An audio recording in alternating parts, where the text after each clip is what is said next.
Tout autre chose à présent, la semaine prochaine, et bien du 10 au 13 novembre, aura lieu la 10e édition du salon du Made in France, porte de Versailles à Paris.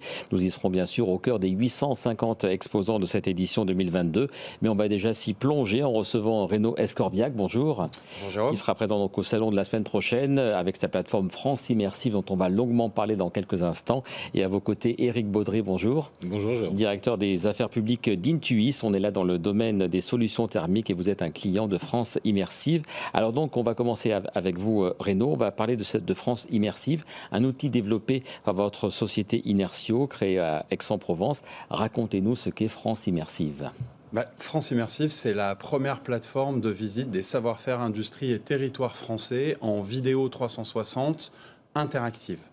Donc ça veut dire qu'on entre au cœur de nos usines, finalement, et on y voit ce qu'on y fait, qui y travaille, les produits que l'on fait sur place dans nos usines. Exactement. Et pourquoi France Immersive? Parce que nous avons dédié cette plateforme au Made in France.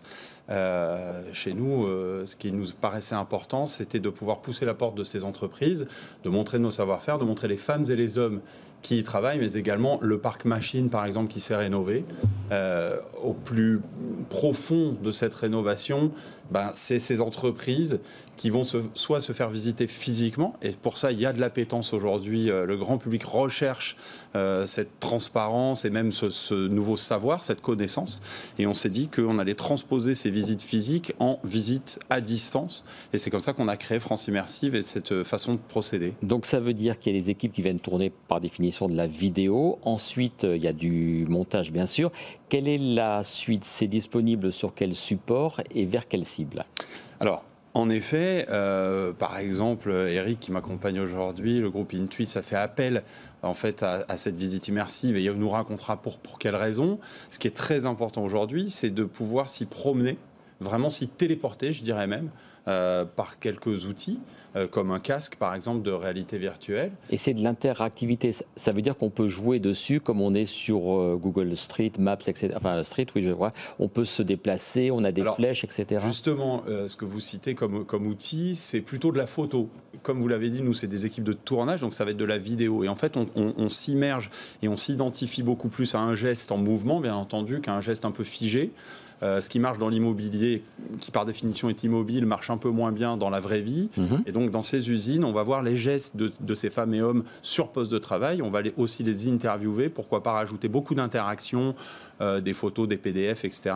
Et donc le visiteur vraiment va choisir à son gré de rester longtemps ou pas sur un poste de travail et ensuite changer de poste de travail. Changer. Et les supports, donc là vous avez un casque de réalité virtuelle, c'est un des supports, donc ça veut dire que je mets ça et je m'immerge dans une des usines, par exemple du groupe Intuis, ça marche comme ça vraiment. C'est exactement, alors si j'ose le mot, je vais parler de téléportation, parce que mon cerveau va vraiment être trompé dans la mesure où c'est de la vidéo et que en plus vous êtes à l'action, et donc je vais inhiber la vue et l'ouïe. Sur un écran, c'est immersif mais pas téléportant. Mais ce qui est intéressant avec l'écran, c'est que c'est ouvert au grand public. Vous vous connectez sur francimmersive.com et là vous avez un catalogue de plus de 100 entreprises françaises à savoir-faire, à industrie, voire territoire. Quelques marques, moi j'ai quelques marques, j'ai la savonnerie Marius Fabre, j'ai les fabricants de bottes Aigle, etc. Donc plus d'une centaine à l'heure actuelle. On peut citer tout domaine fabricants de chaussettes, Bleu Forêt. Qui sera au salon du Made in France d'ailleurs la semaine prochaine. Sylvamo qui fabrique du papier, VADF des vêtements et tout ça fait en France. Et tout secteur d'activité et tout territoire confondu. Parce que du coup, la réalité virtuelle fait qu'il n'y a plus de zones reculées, il n'y a plus de contrées inaccessibles pour des visites. C'est ça, donc il n'y a plus de zones reculées ou inaccessibles. Et avec ça, le chef d'entreprise ou les flottes commerciales partent à l'international avec des entreprises françaises dans leur poche. Vous savez que la France a encore une image assez positive à l'international et on va pouvoir ouvrir nos entreprises quand on fait un salon à New York, ce qui est arrivé à certains de nos clients, ou en Corée du Sud, où ils vont être friand en plus de ces visites. Éric Baudry, c'est dans votre poche que vous emporterez l'ensemble des 6 usines de votre groupe. C'est un des buts, voilà, c'est de faire connaître à l'international le groupe. Alors ce qui s'appelait le groupe Muller il y a quelques semaines encore, et qui donc est devenu maintenant Intuis. Rappelez-nous d'ailleurs le cœur d'activité de votre entreprise. Alors le cœur de l'activité, ce sont donc le groupe Intuis aujourd'hui, anciennement le groupe Muller, et surtout connu avec des marques grand public que sont RLEC, Noiro, Campa, OR. Nous sommes une entreprise, un groupe industriel. Les solutions thermiques, donc. Et nous fabriquons en France des solutions de chauffage électrique, de chauffe-eau et de pompe à chaleur. C'est important en ce moment. Récemment, toute une offre, tout un panel de solutions dites énergie renouvelable qui permettent d'accompagner notamment la transition environnementale. On voit sur l'écran une carte de France, donc vous êtes présent dans 6 sites, ça va de la Mayenne à la Sarthe en passant par la Somme, l'Aisne, etc. Le siège est à Paris et vous aviez du mal à faire connaître, voilà, à faire peut-être venir sur place des visiteurs, des prospects, des gens à qui vous voulez, on va dire, vendre et parler de votre activité. Et là, par ce casque ou par les différents outils de France Immersive, vous pensez que vous allez franchir un gap en termes de diffusion de vos savoir-faire ? Absolument. En fait, nous avons depuis très longtemps ouvert les portes de nos sites industriels. Mais il n'est pas toujours si évident que ça de faire venir nos différents clients ou différents prospects. Nous travaillons avec des professionnels, des constructeurs, des promoteurs, des bailleurs, des constructeurs de maisons individuelles, mais également des architectes, des bureaux d'études, et puis toute la filière professionnelle de la distribution et tous les métiers de l'installation.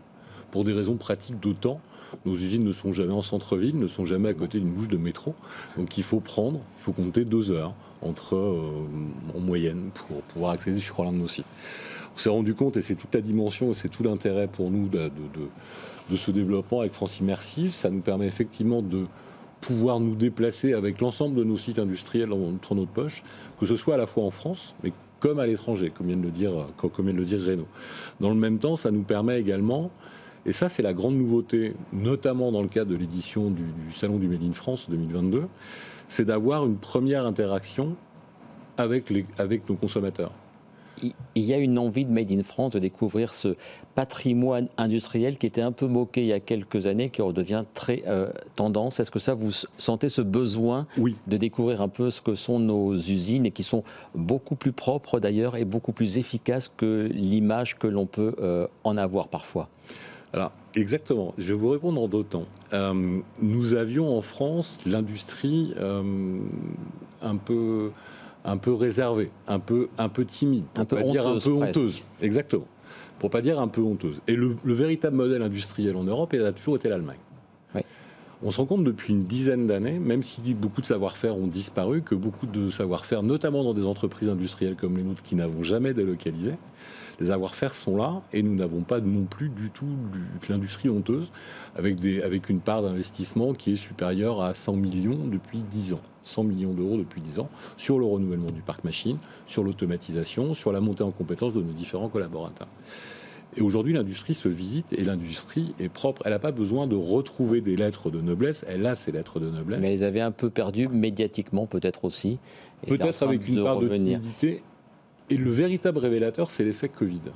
Il y a une prise de conscience depuis le Covid que la consommation de proximité, ce qui marche très bien pour l'alimentaire, est un peu plus compliqué pour des produits manufacturés. C'est moins cher, le service après-vente est plus disponible et ça compte dans votre gamme, évidemment. Un mot quand même aussi sur le retour d'expérience, puisque vous êtes un utilisateur récent de France Immersive. Je crois que les vidéos sont peut-être pas encore complètement finies. Ou prêtes, voilà. Le retour d'expérience de vos autres clients, est-ce que commercialement ça fonctionne ? Est-ce qu'ils vous disent vraiment j'ai réussi à décrocher des contrats, au moins j'ai réussi à avoir des prospects que je n'aurais jamais eu sinon ? Alors, je pourrais vous citer des dizaines d'exemples en ce sens. Par exemple, alors il se trouve que nous sommes basés à Aix-en-Provence, de clients proches de chez moi qui montaient en négociation à Paris pour la 4e fois. Et la 4e fois, il est monté avec son entreprise sur lui. Et ils ont signé ce jour-là. Ça a déclenché un acte d'achat là où, de toute façon, il se battait pour faire venir son prospect chez lui. Et c'est ça, le but, c'est d'avoir vraiment qui on est dans notre poche. Je pourrais aussi un peu riper. Alors, il y a les performances commerciales. Hein, mais les performances RH aussi. Exactement. Absolument. Vous avez tout compris. Parce que en RH, alors 2 exemples flagrants. Évidemment, le recrutement dans des métiers en tension. Je vais faire visiter l'entreprise aux candidats, pas forcément dans le casque, ou pourquoi pas dans le casque, dans un run de recrutement délocalisé à Paris pour une usine qui est loin, ou en ligne. Mais également, par exemple, ce matin, Bleu Forêt me disait qu'ils allaient s'en servir, exactement, pour accueillir leurs nouveaux collaborateurs et faire visiter leur site des Vosges. Et à propos de recrutement, est-ce que vous allez l'utiliser comme outil RH? Je sais que vous êtes en plein processus chez Intuit de recrutement. C'est peut-être pas toujours facile de faire venir du monde. Quels sont vos objectifs d'ailleurs de recrutement 2022 et surtout 2023? Alors nous avons encore aujourd'hui 200 postes ouverts en CDI, c'est un peu la particularité. C'est la tendance. Sur les 6 sites? Sur l'ensemble de nos sites, alors, sur des métiers du siège, sur des fonctions centrales au siège, mais également et surtout pour l'essentiel sur nos répartis à différents endroits sur l'ensemble de nos sites industriels.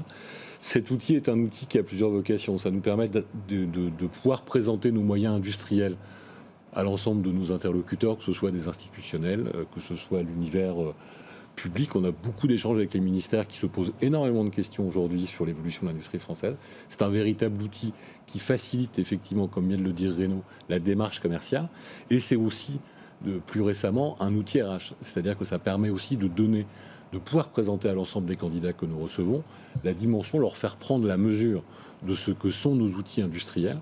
Et encore une fois, de pouvoir gommer cette image, Absolument. Comme on le disait tout à l'heure, d'industrie honteuse. L'industrie est moderne, l'industrie se veut innovante et de plus en plus innovante parce nous embarquons dans nos développements aussi de plus en plus de technologies.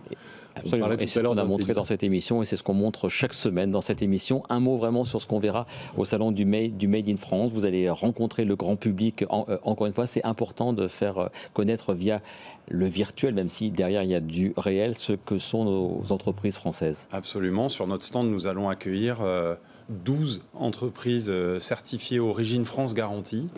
Elles vont se visiter, le grand public pourra visiter ces 12 entreprises. On en a cité plusieurs.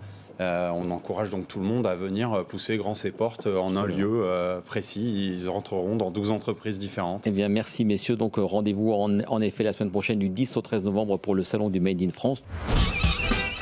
BFM Business, la France a tout pour réussir.